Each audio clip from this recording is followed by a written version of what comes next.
everyone, welcome to SST College of Arts and Commerce. This is SST Edupedia. I am Assistant Professor Padma Deshpande. Today, I am going to talk on the topic Understanding Human Nature in the subject Foundation of Human Skills. This is FYVMS Semester 1 subject, and in this subject, we are going to talk about human individual behavior. What is the meaning of individual, how an individual gets affected because of many reasons, all those things I'm going to tell you about very briefly. So first, let's understand the meaning of individual. Now, individual, as it is commonly said, he is a product of hereditary and environment. कुछ चीज़ें जो होती हैं वो individual को from the parents as an genes के थ्रू, hereditary के थ्रू आती हैं, और एक इंडिविजुअल जैसे बढ़ता है, उसकी परवरिश होती है, तब उसके ऊपर जो एक्सपीरियंसेस आते हैं उससे उसकी पर्सनालिटी डेवलप होती है, उसका नेचर डेवलप होता है, उसकी एटीट्यूड डेवलप होती है. So hereditary is the transmission of biological characters from the parents to their offsprings. मतलब पेरेंट्स से बच्चों में जो जीन्स आते हैं, जो ट्रांसमिशन ऑफ बायोलॉजिकल कैरेक्टर्स होते हैं, जैसे कि पेरेंट्स का कलर लेना, आँखों के कलर्स होना, एक पर्टिकुलर बोन स्ट्रक्चर होता है, कोई हाइट में होते हैं, कोई बोने होते हैं, कभी then the colour of the skin, ये सब जो फैक्टर्स होती हैं ये हमारी हेरिडिटरी यानी पेरेंट्स के जीन से आती हैं.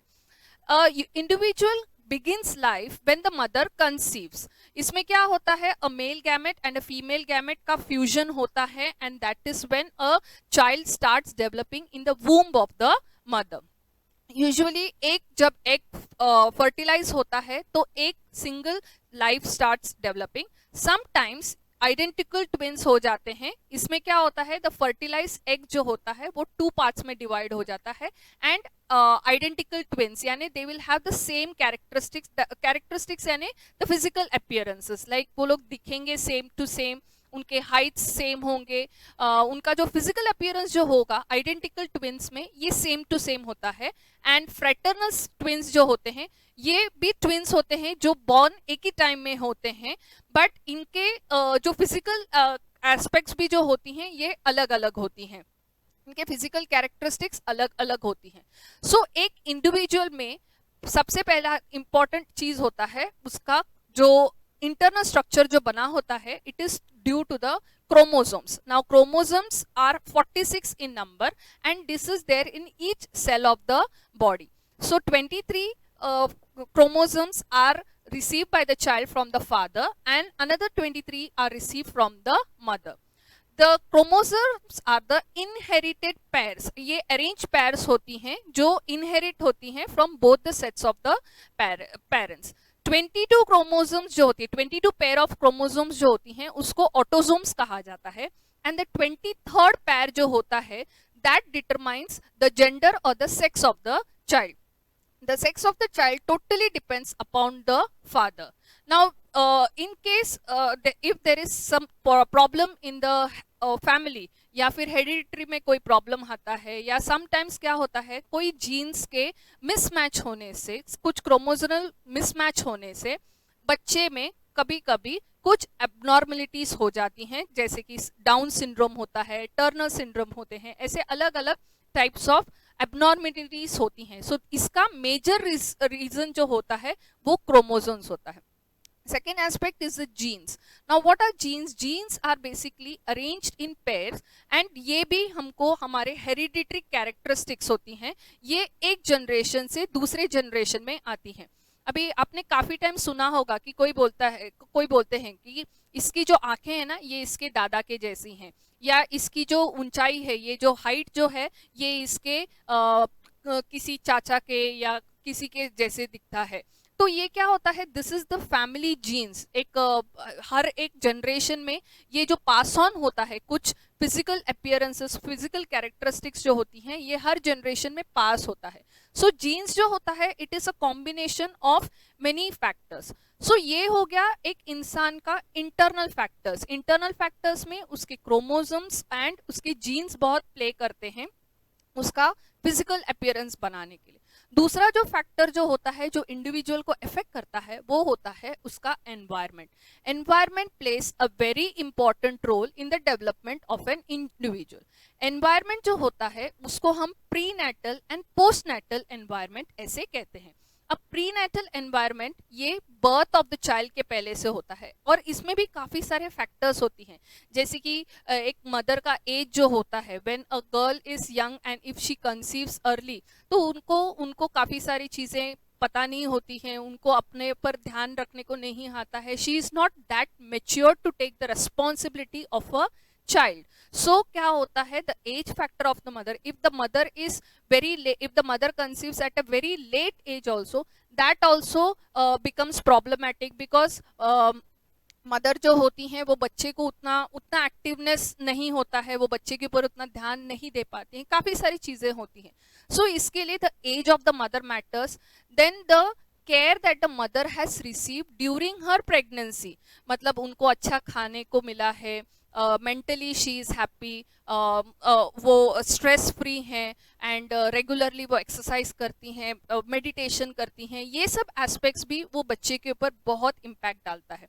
देन बहुत बार ऐसा होता है कि lot of mothers are expose to abuses, like they consume alcohol या कभी कभी ड्रग एडिक्शन होता है, स्मोकिंग होता है, तो इसका डायरेक्ट इम्पैक्ट उस होने वाले बच्चे पे होता है।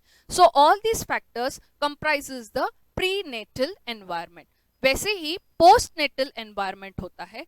इस पोस्ट नेटल एनवायरमेंट में the family background of the child, the schooling that the child has gone, the kind of atmosphere that the child grows in, उसके घर में उसकी परवरिश कैसे होती है, उसको हैप्पीनेस, उसको केयर, उसको लव जो उसको घर पे मिलता है, उसका फिजिकल एनवायरनमेंट कैसा है, उसके जोग्राफिकल एनवायरनमेंट, वो कौन से एरिया में रहता है, ये सब उसके ग्रोथ एंड नर्चरिंग में बहुत इंपॉर्टेंट रोल बनते हैं। तो इसके लिए ऐसे बोलते हैं, a person's personality is developed from the kind of atmosphere he gets at his home, at his school, around him, जो भी उसको एनवायरनमेंट मिलता है उससे उसकी पर्सनालिटी, उसका एटीट्यूड, उसका बिहेवियर ये क्रिएट होता है।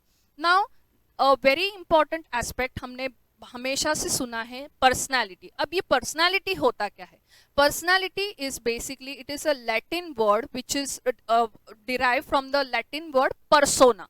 सो इसमें क्या होता है, every individual has some unique characteristics. अब आप हो, मैं हूँ, हम सबका एक अलग पर्सनालिटी है।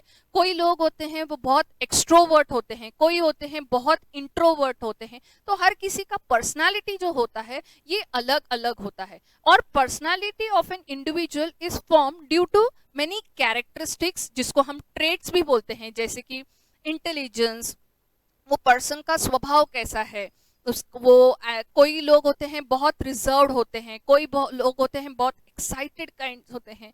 सो पर्सनालिटी एक इंडिविजुअल का अपीयरेंस होता है, एक पर्सन का नेचर को बताता है।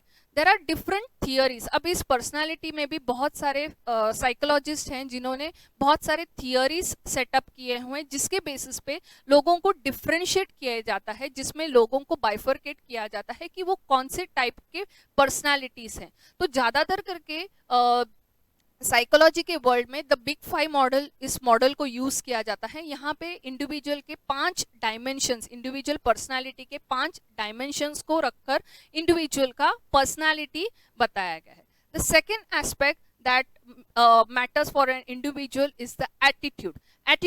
What is attitude? Attitude is the evaluative judgment or the statement. हम एक पर्टिकुलर ऑब्जेक्ट या पर्टिकुलर इवेंट या कोई चीज के बारे में अपना एक जो व्यू, ओपिनियन बनाते हैं, that is called as attitude. और ये एटीट्यूड जो होता है इट रिजल्ट्स इन बिहेवियर और an action. If we have a positive attitude towards life, will look at life with a very positive manner, will be always happy, we'll be always motivated to go ahead, do things. And if we have a negative attitude towards life, we'll be always depressed, we'll feel sad. हम लोग को अपने आसपास का environment भी जो है वो हमको डल लगता है. So attitude ये एक इंसान के लिए बहुत important होता है. Attitude आके एक person को motivate करता है to go ahead. तो एटीट्यूड एक पर्सन में होता ही है. Every person holds an attitude, and ये हमारे थिंकिंग को बहुत स्ट्रांगली इन्फ्लुएंस करता है. अभी जैसे मैंने आपको बताया कि कोई पर्सन का पॉजिटिव एटीट्यूड टुवर्ड्स लाइफ होता है, तो वो डिफिकल्ट सिचुएशन में भी पॉजिटिविटी को देखेगा, and he will always try to find a solution to a difficult problem.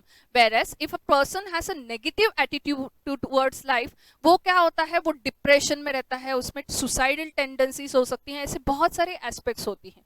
So attitude जो होता है ये हमको हमारे सोशल वर्ल्ड में हमको रहने के लिए बहुत इंपॉर्टेंट होता है.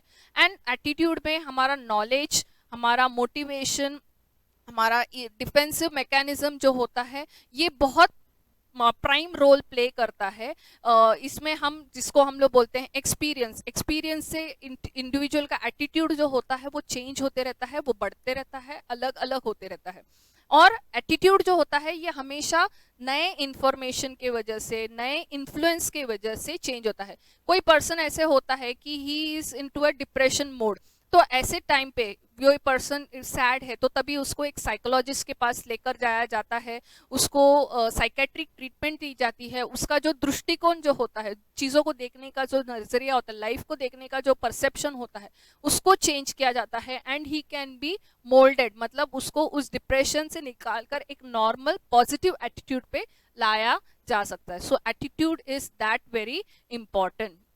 इसके बाद एक कॉन्सेप्ट आता है that is called as persuasion. अब परसुएशन क्या होता है? Persuasion is the efforts that we take to change the attitude of somebody, and it depends on a number of things. Like say for example, now I want to tell you something, I want to persuade you. persuade यानी हम किसी को समझाते हैं, और उसका एक कोई भी चीज़ को देखने का जो दृष्टिकोण होता है, उसका जो एटीट्यूड होता है, उसको हम चेंज कर सकते हैं. अब ये एटीट्यूड चेंज करने के लिए किसी का वो जो सामने वाला जो होता है वो एक अच्छा परसुएडर होना चाहिए.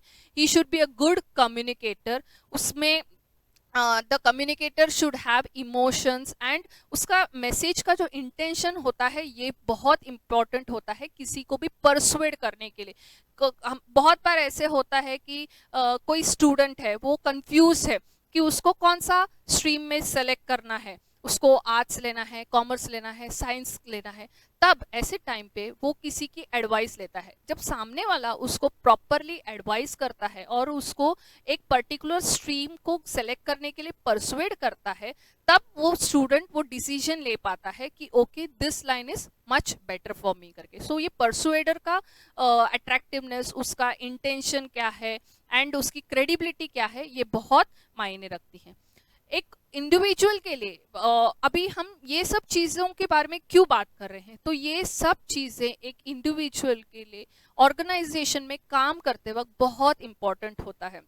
A person's attitude towards its job depends on three primary aspects. First and foremost is the job satisfaction that the person gets. It is basically a favorable or an unfavorable feeling towards his work. An employee always has certain kind of feelings towards the job that he is doing. So अगर if he is happy तो उसका feelings favorable होगा and he will have job satisfaction.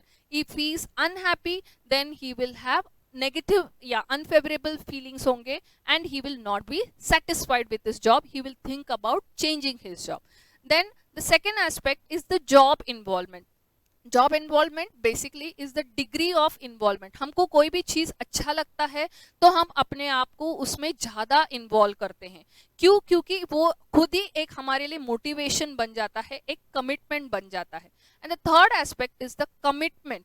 एक individual को अगर अपना job अच्छा लगता है, उसको अपने जॉब में इन्वॉल्वमेंट लगता है, उसको जो काम कर रहे हैं उससे खुशी मिलती है, वो मोटिवेटेड रहता है, तो दैट और person will be committed to that organisation. He will always identify himself with that organization and he will always feel proud about working in that organization. Then the next aspect that gets covered in this particular first unit is thinking. Now thinking is a mental process. ये thinking क्या होता है, हम सोचते हैं, thinking को हिंदी में हम लोग सोचते हैं बोलते हैं. तो थिंकिंग में क्या होता है, we are basically processing the information. हमारे पास बहुत सारे इंफॉर्मेशन होती है, उसको हम प्रोसेस करते हैं. नाउ थिंकिंग में भी there are different types of skills, जैसे कि फोकसिंग स्किल होता है. फोकसिंग स्किल्स में क्या होता है, ये पर्सन आके प्रॉब्लम्स को आइडेंटिफाई करते हैं and information, necessary information to solve that problem, इसके ऊपर उनका फोकस होता है. Then the second skill that is required in that is usually used in thinking is the information gathering skill. ये information gathering skill हम हमेशा करते रहते हैं. बहुत बार हम observe करते हैं, हम चीज़ों को समझने के लिए उस चीज़ को पढ़ते हैं, नॉलेज गैदर करते हैं एंड हम उससे एक अपना ओपिनियन बनाते हैं. Then the third thinking skill is remembering skill. Remembering skill यानी आपने एग्जाम के पहले पढ़ा होता है, एग्जाम के टाइम पे आपको उसको रिकॉल करने को आना चाहिए. That comes under the remembering skill. आपने जो पढ़ा था वो आपको एग्जैक्टली याद आता है, तो हम बोलते हैं कि कोई लोगों को ये होता है कि उन्होंने जो देखा होता है वो एग्जैक्टली उसको डिस्क्राइब कर सकते, तो उसको हम फोटोजेनिक मेमोरी बोलते हैं. मतलब उनका रिमेम्बरिंग स्किल बहुत स्ट्रांग है. Then the other aspect is the encoding. Encoding यानी कि हम एक लैंग्वेज को हम अपने हिसाब से किस तरीके से समझ के लेते हैं. This also comes in your remembering skills. Then the fourth skill is called as the organising skill. Organising skill में क्या होता है, हम चीज़ों को क्लासिफाई करते हैं, हम इंफॉर्मेशन जो होता है इसको हमारे दिमाग में किस तरीके से स्टोर करके रखते हैं. हर एक का थिंकिंग का एक अलग तरीका होता है, हम इंफॉर्मेशन को प्रोसेस अलग तरीके से करते हैं, हम इंफॉर्मेशन को हमारे दिमाग में बहुत अलग अलग तरीके से स्टोर करके रखते हैं. And the last type of thinking skill जो होता है that is called as analysing skills. इसमें हम पैटर्न्स को अंडरस्टैंड करते हैं, कुछ कॉमन फीचर्स को आइडेंटिफाई करते हैं. We try to make relationships. अभी इसमें जैसे कि बहुत से स्टूडेंट्स को कैसा होता है, पॉइंट वाइज आंसर्स सीखने की आदत होती है, समझने की आदत होती है. तो मैं जब भी स्कूल में थी ना, तभी मैं क्या करती थी पता है, मुझे पॉइंट्स याद नहीं रहते थे, तो मैं ना उनका एक अल्फाबेटिकल कोड बना लेती थी. तो मतलब हर पॉइंट का पहला जो वर्ड होता है, अल्फाबेट जो होता है, उससे मैं अपना एक यूनिक वर्ड बना देती थी. तो ये आंसर को ये कोड में यूज करती थी. मतलब उस कोड में से फॉर एग्जांपल AGSD ऐसे कुछ वो कोड्स होंगे, तो A for will be attitude, G will be government rules and regulation, ऐसे वो वर्ड्स वो एक एक अल्फाबेट को लेकर मैं अपना एक खुद का एक आंसर पॉइंट बना के रखती थी. So this is the analysing skill, कि ये हम अपने मतलब चीज़ों को, हमारे इंफॉर्मेशन को हम किस तरीके से एनालाइज करते हैं, उसको हमारे दिमाग में स्टोर करके रखते हैं और उसको हम रिलेशनशिप में कैसे यूज करते हैं. Then there are other few skills also, जैसे कि इंटीग्रेटिंग स्किल्स होता है. इसमें हम रीस्ट्रक्चर कैसे करते हैं, हर चीज़ को समराइज कैसे करते हैं. फिर किसी में ये प्रेडिक्शन स्किल्स होता है. प्रेडिक्शन यानी कोई चीज़ को ऑब्जर्व करके, या किसी को ये नॉलेज होता है कि वो कुछ एनालिसिस करके वो बता सकता है, प्रेडिक्ट कर सकता है, इलेबरेट कर सकता है. And there is an evaluating skill. ये इवेल्युएटिंग स्किल्स में हम वेरीफाई करते हैं, अगर मुझे कुछ पता चला है तो मैं वो सही है कि नहीं, ये वेरीफाई करने की कोशिश करती हूँ. तो ये सब स्किल्स आ जाते हैं थिंकिंग स्किल्स में. There was a doctor known as Edward de Bono. इन्होंने 1980s में एक थिंकिंग हैट नाम का एक कॉन्सेप्ट बनाया था. इसमें इन्होंने 6 टाइप्स ऑफ हैट को डिस्क्राइब किया है. सबसे पहला जो हैट होता है that is called as white thinking hat. इसमें क्या होता है, ऑब्जर्वर आके कोई भी इंफॉर्मेशन के ऊपर फोकस करता है and how it is obtained इसके बारे में सोचता है. ब्लैक थिंकिंग हैट जो होती है, ये आके हमारे जजमेंट, हम लोग कोई भी चीज़ को किस तरीके से समझो, आपको एक जगह पर जाना है, आपको रास्ता नहीं पता, तो आप ना जजमेंट लेते हैं कि ये रास्ते से जाऊं कि वो रास्ते से जाऊं करके. तो ये जजमेंट जो थिंकिंग होता है, ये हम हमारे ब्लैक थिंकिंग हैट से करते हैं. Then red thinking hat represents your emotions, your feelings, हमारा intuition, ये सब हमारे red thinking hat में आता है. येलो थिंकिंग हैट जो होता है ये हम जो वैल्यूज हमको जो बचपन से जो कल्चर हमारी परवरिश होती है, हम पे जो वैल्यूज डाले जाते हैं, हमको पॉजिटिवली चीज़ों को हम देखने का जो ये होता है मोटिवेशन जो होता है, ये येलो थिंकिंग हैट में आता है। ग्रीन थिंकिंग हैट, कोई कोई लोगों में क्रिएटिविटी बहुत होती है, आइडियाज न्यू आइडियाज जनरेट कर सकते हैं, they can find solutions to problems, तो ये ग्रीन थिंकिंग हैट तब काम करता है। And the blue thinking hat जो होते हैं ये बेसिकली ऑब्जर्वर हैट कहा जाता है and it controls the thinking process. So Edward Bono ने ये हमारे थिंकिंग प्रोसेस को हैट्स के टाइप में उन्होंने हमारे इमोशंस को, हमारे एटीट्यूड को, ये सब एक एक ये हैट्स में डिवाइड करके हमको कौन सा हैट किस चीज के लिए रिलेटेड है ये बताने की उन्होंने हमको कोशिश की है। नाउ ये थिंकिंग हैट से होता क्या है, तो हमारा थिंकिंग प्रोसेस इन्हांस होता है, कम्युनिकेशन स्किल्स बढ़ सकते हैं, हमारा डिसीजन मेकिंग प्रोसेस और बेटर हो सकता है। Based on this thinking there are basically 5 types of people. The first type of person is called as a synthesist. अब ये सिंथेसिस्ट कौन होता है, he will always think in black और ये ऑपोजिट्स। आप अगर कोई चीज ब्लैक बोलोगे तो ये व्हाइट बोलेंगे, ये they are basically creative thinkers, they think out of the box.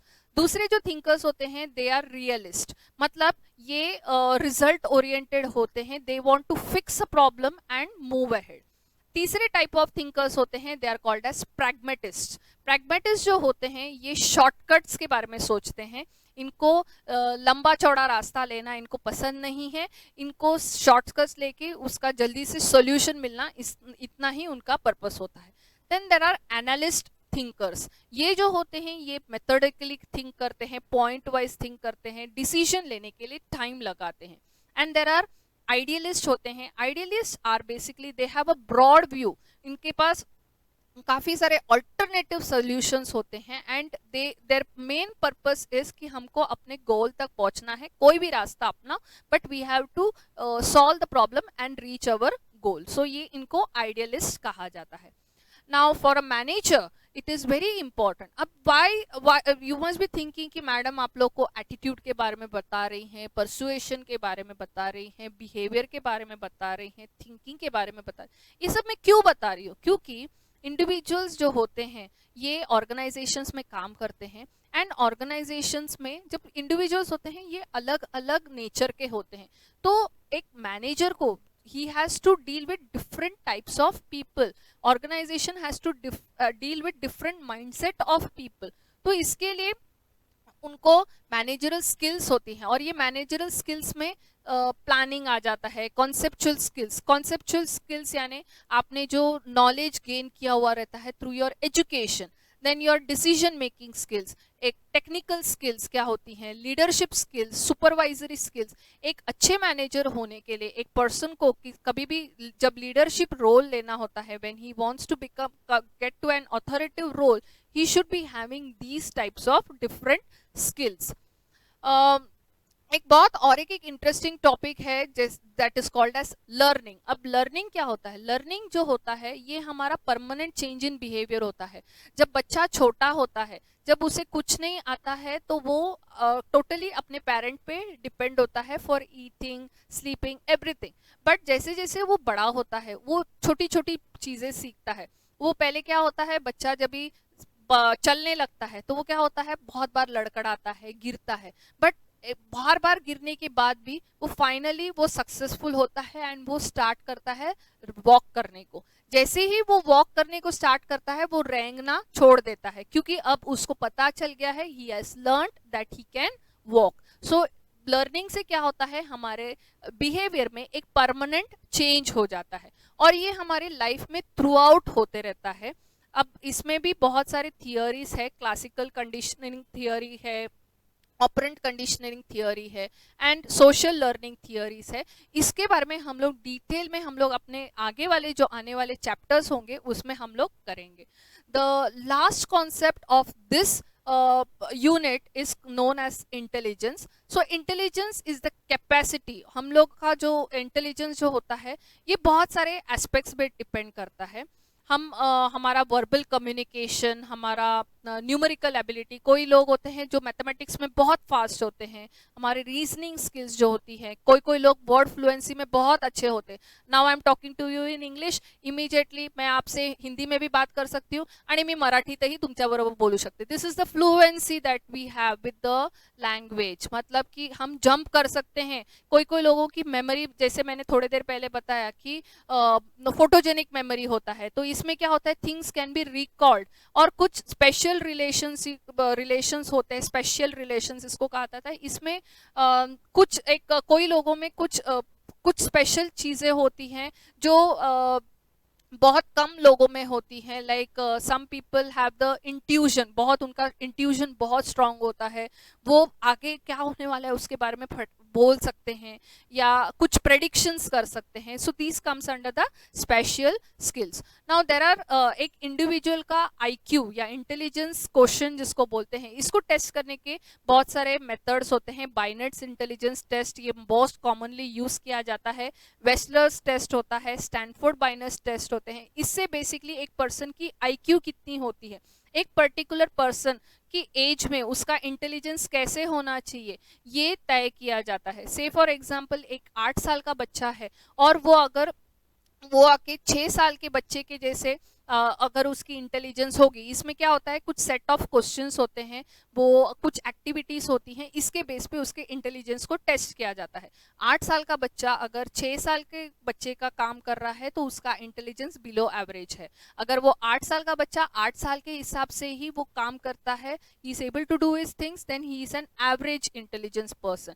And if an 8-year child, if he is able to perform task which is given to a 12-year or a 15-year-old person, then we say that this person is an super intelligent person करके. तो ये अलग अलग ये test जो होती हैं, इसमें हम इंटेलिजेंस के हमारे क्राइटेरियाज को डिसाइड करते हैं और ये टेस्ट अलग अलग तरीके से की जाती हैं, प्रोफेशनली ये टेस्ट की जाती हैं. नाउ एक इंडिविजुअल का इंटेलिजेंस जो होता है, अगेन यहाँ पे भी उसका hereditary and environment factor matter करता है. उसकी एज, उसका जेंडर, उसकी एनवायरनमेंट, ये उसका इंटेलिजेंस को मैटर करता है. और एक इंटेलिजेंस बहुत इंपॉर्टेंट होता है, that is called as the emotional intelligence. अब emotional intelligence, it is how we control our emotions and how we use it in our life, and हम दूसरों के इमोशंस को किस तरीके से समझ के लेते हैं, हम अपने आप को मोटिवेट कैसे करते हैं, हम दूसरों के इमोशंस को समझकर उनके इमोशंस को डायरेक्ट कैसे कर सकते हैं, ये सब इमोशनल इंटेलिजेंस में आता है. This is again required for an manager because he has to deal with people. तो he has to keep his emotions also in check and he has to motivate others and get the things done. So एक emotional intelligence भी एक important aspect होता है. और ये emotional intelligence जो होता है, ये बहुत इंपॉर्टेंट रोल प्ले करता है, स्पेशली व्हेन डिसीजन मेकिंग्स होती हैं, लीडरशिप, जब भी किसी को लीडरशिप क्वालिटीज है और उसको if he wants people to accept him, तो उसके लिए इमोशनल इंटेलिजेंस होना बहुत इंपॉर्टेंट है. क्योंकि इमोशनल इंटेलिजेंस में क्या होता है, कॉन्फ्लिक्ट रिजॉल्विंग में प्रॉब्लम आसानी से कर सकते हैं. मतलब 2 पर्सन्स के बीच में कॉन्फ्लिक्ट है, हम खुद उसमें पर्सनली इन्वॉल्व न होते हुए उस 2 पर्सन्स के जो कॉन्फ्लिक्ट जो होते हैं, उनमें जो डिफरेंसेस होती हैं, इसको रिजॉल्व करने के लिए आपको एक स्ट्रॉन्गर इमोशनल स्किल की ज़रूरत होती है. तो ये सब चीज़ें जो होती हैं, ये एक इंडिविजुअल के बिहेवियर को मैटर करती हैं. आपका परसुएशन स्किल, आपका एटीट्यूड, आपका इंटेलिजेंस, आपकी थिंकिंग, ये टोटल आपका जो पर्सनालिटी होता है, all this things comes under the human nature. So एक पर्सन जो होता है उसमें बहुत सारी फिजिकल कैरेक्टरिस्टिक्स के साथ ये इमोशनल कैरेक्टरिस्टिक्स, इंटरनल कैरेक्टरिस्टिक्स होती हैं, ये बहुत इंपॉर्टेंट होती हैं उस पर्सन को डिस्क्राइब करने के लिए. नेक्स्ट जो मॉड्यूल हमारा जो होगा, उसमें हम ये जो कॉन्सेप्ट्स है, इसमें और डिटेल में हम लोग डिस्कस करेंगे. मैं और भी आप लोग को कुछ कॉन्सेप्ट्स के बारे में बताऊंगी. तो होपफुली आपको ये जो मैंने एक्सप्लेनेशन जो दिया, ये आपको अच्छा लगा. ज़रूर हमारे चैनल को सब्सक्राइब कीजिएगा or always keep in touch. We would like to hear from you. Do comment and subscribe to our channel, and I pray that all of you all take care. We'll meet in the next session. Goodbye.